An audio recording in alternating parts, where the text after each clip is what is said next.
YouTube channel. आइए सुनते हैं एक दिल छू लेने वाली कहानी। एक बार की बात है। एक बार एक अध्यापक संपन्न परिवार के शिष्य के साथ कहीं जा रहे थे। तो उस शिष्य को कुछ मजाक सूझी, क्योंकि उसने रास्ते में किसी गरीब के जूते दिखाई दिए।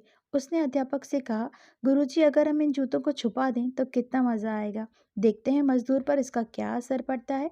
अब उसको तो मजाक सूझ रहा था, लेकिन गुरुजी ने कहा कि नहीं, गरीब इंसान के साथ इस तरह का भद्दा मजाक कभी नहीं करना चाहिए। क्यों ना हम इस जूतों में कुछ सिक्के डाल दें और देखें इस गरीब मजदूर पर क्या प्रभाव पड़ेगा। उन्होंने ऐसा ही किया। जैसे कि मजदूर अपना काम करके लौटा और उसने एक पाँव अपने जूते में डाला तो कुछ कठोर सा महसूस हुआ, और उसके अंदर हाथ डाला तो कुछ सिक्के दिखाई दिए। वह थोड़ा आश्चर्य में पड़ गया। आसपास देखा तो कोई था ही नहीं।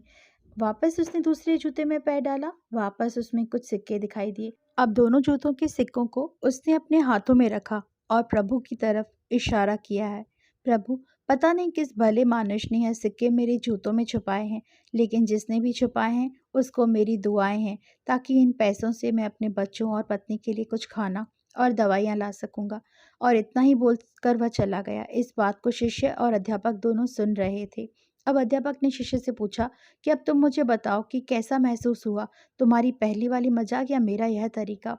तो उसने कहा, गुरुजी, मैं आपसे क्षमा चाहता हूँ। अब मुझे समझ आ गया कि सच्ची खुशी किसी चीज़ में नहीं।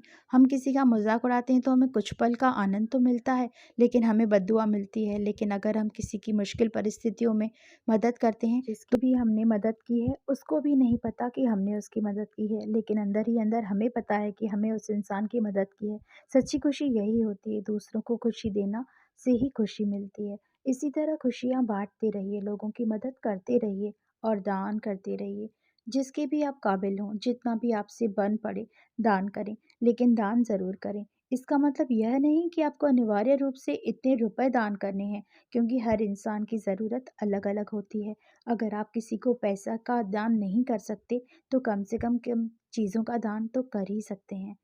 आपको यह कहानी कैसी लगी, मुझे कमेंट करके ज़रूर बताइएगा।